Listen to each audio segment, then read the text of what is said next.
Hi everyone, Magic Thighs and Room Fondle here with Rhyme Signatures, the nerdiest music review this side of Milliways, the restaurant at the end of the universe. Today, we're going to be doing a review of the new Jethro Tull album, The Zealot Gene. Jethro Tull, honestly, don't really need any introductions at this point. Ian Anderson and his band of merry men have been the stuff of legend for decades now, and it genuinely blows my mind to think that this simple progressive folk rock band have been recording artists for more than 50 years now.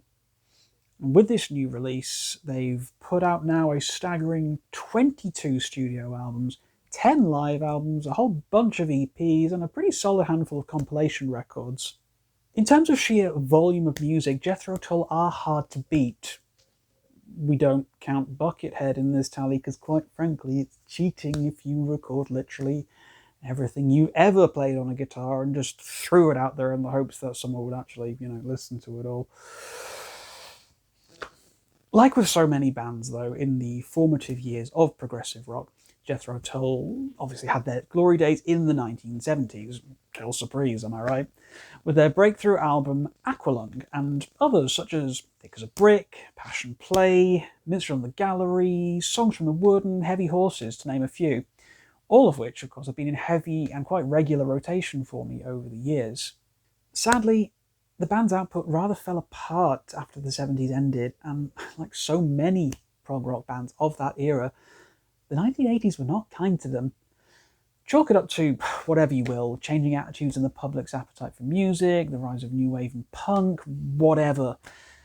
But the genre really took a beating in the 80s and in the early 90s for that matter, and Jethro Tull honestly were no exceptions to this, with stinkers like Under Wraps, Rock Island and Catfish Rising, leaving a bit of an ugly stain on the discography and in some ways their reputation as well.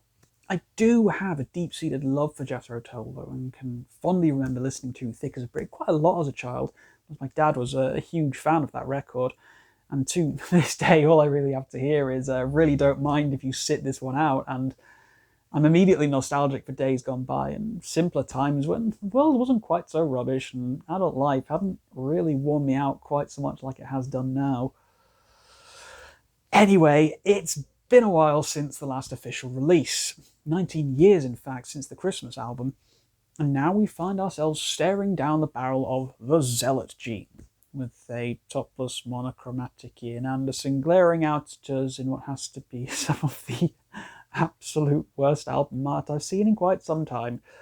But aesthetics aside, with the cover, is this album any good? I mean, how should we be judging an album from a band 50 plus years into their career?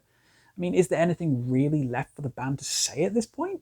Sadly, I do feel that the Zealot Gene isn't really up to much. It's a plodding, somewhat tedious slog through 12 tracks of what is largely unmemorable C-tier at best Jethro Tull material. Nothing quite so awful as the dross found on Under Wraps, but so far behind the lofty highs of records like Heavy Horses that it exists really only as a mote of dust in the rearview mirror of Tull's finest works. It's honestly so frustrating, as there's nothing on offer here that's genuinely bad per se. It's just so unbelievably boring. Nothing grips with the energy and the passion that the band started their career with, and yes, a lot of this can be down to the fact that Ian Anderson and co aren't exactly spring chickens anymore. But at that point you have to stop and ask yourself, why does this album really exist? Considering it's been 19 years since their last album, I can only wonder as to the point of all of this. I mean, what we have here is mostly a loosely connected series of songs that are just following what feels like an incredibly generic template from start to finish. As I mentioned earlier, though, this isn't a bad album, it's just a boring one. There are moments, though, on the album that I do genuinely enjoy. I mean, Anderson's flute work is outstanding as always, and it shows that he's never lost his ability as one of the most accomplished flautists in rock music history.